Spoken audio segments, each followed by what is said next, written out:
नमस्ते एवरीवन। स्वागत है आप सभी का एक नए वीडियो में।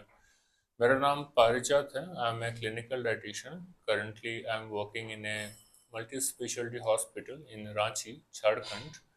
आज का हमारा टॉपिक रहेगा कि हम लोग डाइट कैसा रखें सो दैट हमारा शुगर कंट्रोल में रहे। अगर हम लोग का शुगर रीडिंग्स बढ़ा हुआ है, उसका ये रीज़न हो सकता है कि हम लोगों का जो शुगर कंट्रोल करने का मैकेनिज्म था वो अभी उतना प्रॉपरली, उतना एफिशिएंटली काम नहीं कर रहा है। अगर काम नहीं कर रहा है ठीक से, तो हम लोग अननेसेसरी शुगर, जो जो चीज़ खाने से, जो जो खाना खाने से बढ़ जाता है, वो सब खाना नहीं खाएंगे। कॉमन एग्जांपल सभी को पता रहता है, जैसे कि चीनी।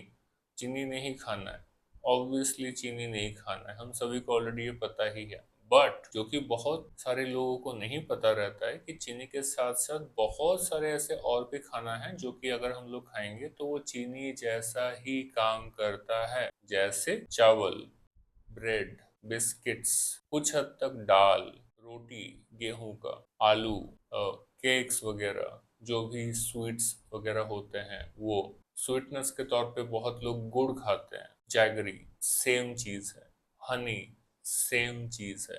ऑब्वियसली हेल्दी है, बट यहाँ पे हम लोग का जो प्राइमरी पॉइंट था वो ये था कि क्या क्या खाने से शुगर बढ़ता है। ये सब कुछ खाने से शुगर बढ़ता है। यहाँ पे आप सभी को ये ध्यान में रखना है कि अगर आप ये सब खाना खा रहे हैं तो आपका शुगर बढ़ेगा। अगर ये सब कुछ खाने से अगर शुगर बढ़ जाएगा तो हम लोग खाएंगे क्या? यहाँ पे हम लोग खाएंगे fruits and vegetables, protein, healthy fats.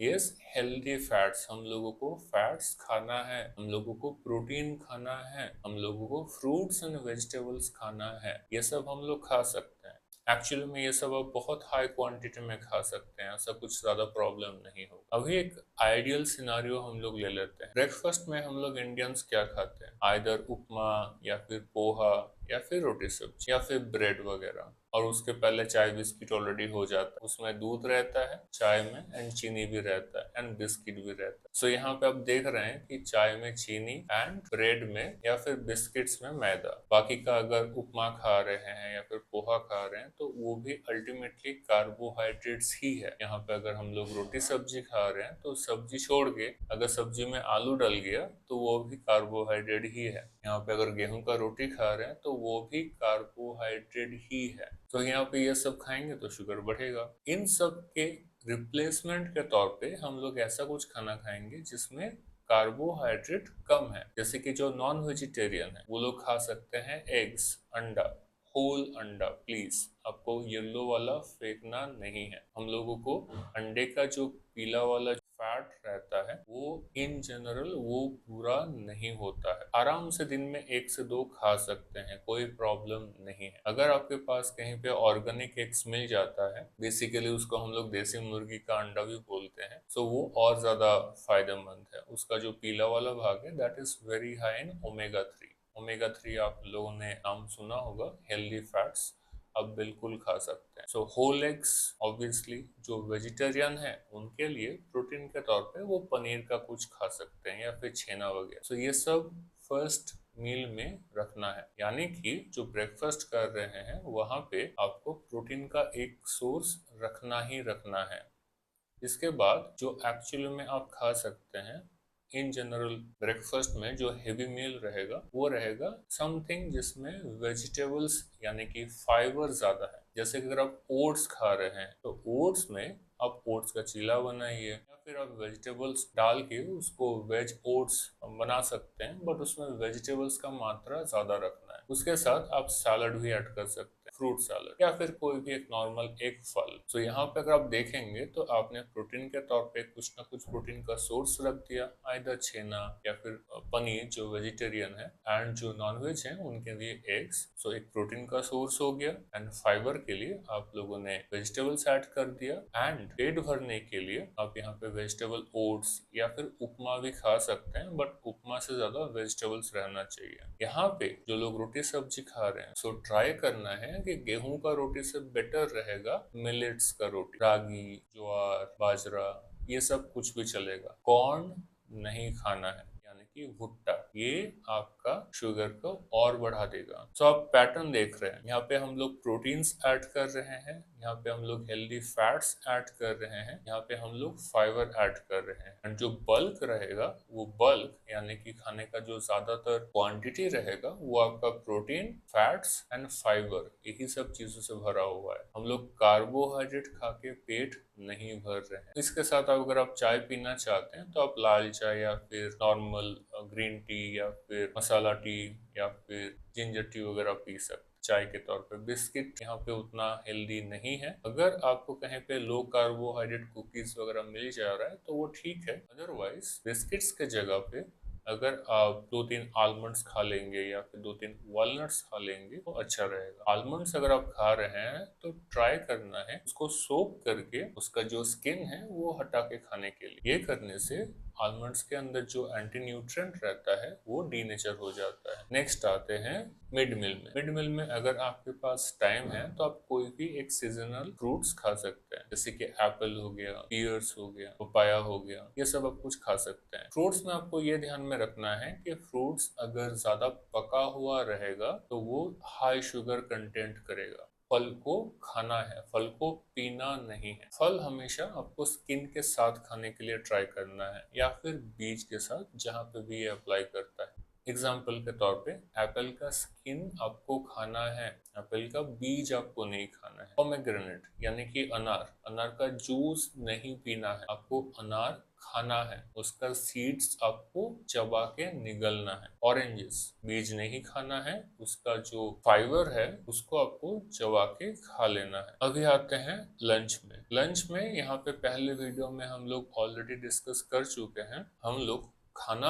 यानी कि लंच शुरू करेंगे एक बड़ा बोल ऑफ फाइबर से, यानी कि एक बड़ा बोल ऑफ सैलड। सैलड में आप जो भी खाना चाहते हैं, जो कि हम लोग इंडिया में इन जनरल खाते हैं, जैसे कि क्यूकम्बर हो गया, कैरेट हो गया, खीरा, गाजर, टमाटर, ये सब कुछ आप चॉप करके खा सकते हैं। अगर आपको हाइपोथायराइडिज्म नहीं है तो यहाँ पे आप थोड़ा ब्रोकली, थोड़ा सा कैबेज, ये सब भी सौते करके आप ऐड कर सकते हैं। इसके ऊपर फैट कंटेंट बढ़ाने के लिए आप थोड़ा सा ऐड करेंगे extra virgin olive oil and उसके साथ 2-3 वॉलनट्स या फिर 1 से 2 चम्मच मिक्स्ड सीड्स वगैरह, या फिर कोई भी एक तरीके का सीड्स, जैसे कि चिया सीड्स हो गया या फिर पंपकिन सीड्स, सनफ्लावर सीड्स, कोई भी सीड्स चलेगा। तो ये आपका रहा फाइबर का सोर्स, जो कि आपको खाना है लंच से पहले। ये आपने कंप्लीट कर लिया। आप क्वांटिटी कम से शुरू कर सकते हैं, बट ये आपको लंच से पहले खाना है। उसके बाद आप शुरू करेंगे जो भी आपका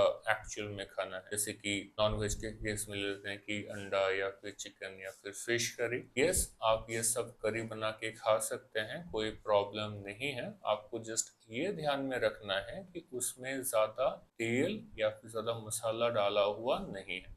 आप कम तेल में बिल्कुल करी बना के खा सकते हैं, कोई प्रॉब्लम नहीं है। तो आपने नॉनवेज का एक सोर्स यानी कि प्रोटीन का एक सोर्स रख लिया। वेजिटेरियन के केस में अगेन पनीर या फिर छेना आप ऐड कर सकते हैं। कुछ ना कुछ प्रोटीन आपको हर एक मील में रखना है। सो फाइबर हम लोग ऑलरेडी खा चुके हैं, प्रोटीन का सोर्स हमने खा लिया। अभी हम लोग बिल्कुल एंड में खाएंगे कार्बोहाइड्रेट का सोर्स यानी कि रोटी, या फिर अगर इनको राइस खाना पसंद है। राइस इन जनरल प्रेफरेबल नहीं है, बट अगर आपका शुगर रीडिंग्स ओके रेंज में है, मतलब कि बहुत हाई नहीं है, वहां पे आप बिल्कुल थोड़ा सा राइस खा सकते हैं। जो प्रेफरेबल रहेगा वो रहेगा मिलेट का रोटी, वो बेटर है। उसका ग्लाइसेमिक इंडेक्स भी लो है, वो फाइबर में भी ज्यादा है एंड उसमें प्रोटीन कंटेंट भी हाई रहता है। सो एक मिलेट रोटी, 1 या फिर 2 पीस मिलेट रोटी, डिपेंडिंग अपॉन आपका कैलोरी रिक्वायरमेंट। कैलोरी रिक्वायरमेंट हम सभी का थोड़ा सा डिफरेंट रहता है, वो पर्सन टू पर्सन वेरी करता है, सबके लिए सेम कैलोरीज नहीं होता है। सो अगेन अभी रिकैप कर लेते हैं। पहले सैलड, फिर कुछ प्रोटीन का सोर्स, बिल्कुल आखिर में कार्बोहाइड्रेट। यहाँ पे दाल्स के ऊपर ध्यान देना है। दाल बहुत ज्यादा हाई इन कार्बोहाइड्रेट रहता है, तो अगर आपका शुगर बहुत बढ़ा हुआ है, HbA1c बहुत हाई है, आपका रैंडम ब्लड शुगर या फिर फास्टिंग ब्लड शुगर बहुत हाई है, जैसे कि 200, 300, 400 के आसपास आपका शुगर रेटिंग्स आ रहा है तो यहाँ पे यस, दाल को अवॉइड करना ही अच्छा रहेगा। दाल यहाँ पे हर एक तरीके का, हर एक किस्म का दाल की बात हम लोग कर रहे हैं। एग्जाम्पल के तौर पे यहाँ पे मूंग मसूर दाल ही है, और यहाँ पे चना, छोले, राजमा, ये सब जो बड़े पल्सेस हैं इन सब के ऊपर भी सेम ही चीज अप्लाई करता है। अगर शुगर बढ़ा हुआ है तो हर एक किस्म का दाल अवॉइड कीजिए, ये आपका शुगर और बढ़ाएगा। सो लंच कंप्लीट हो गया, अभी आते हैं शाम में। शाम में अगेन जैसे सुबह हम लोग खाए थे, अगर आपको बहुत भूख लग रही है तो वहाँ पे अगेन कुछ लो कार्बोहाइड्रेट हाई फाइबर आप स्नैक्स खा सकते हैं, जैसे बॉइल्ड स्प्राउट्स, या फिर एक फल, या फिर वेजिटेबल सूप, या फिर नॉन वेज सूप, या फिर जिनको चाय पीना है तो वो ऑब्वियसली बिना चीनी का चाय पी सकते हैं। दूध वाला चाय से बेटर रहेगा कि आप लाल चाय या फिर ग्रीन टी, जो बहुत ज़्यादा टेंशन में रहते हैं या फिर जिनको बहुत ज़्यादा स्ट्रेस रहता है या फिर जो इन जनरल थोड़ा सा चिंतित रहते हैं, तो उनके लिए कैमोमाइल टी। यहाँ पे अगर आपको इसको मीठा बनाना है तो यहाँ पे चीनी या फिर जैगरी या फिर शहद का इस्तेमाल नहीं करेंगे। आइदर यहाँ पे आप स्टीविया या फिर शुगर फ्री, दोनों में से कोई भी आप यूज कर सकते हैं। याद रखिएगा, चीनी या फिर शहद या फिर गुड़, तीनों ही चीनी जैसा ही काम करता है, मतलब कि तीनों ही शुगर बढ़ाता है। अभी आते हैं डिनर में। डिनर में सेम अप्रोच आप फॉलो कीजिएगा। अगर आपको गैस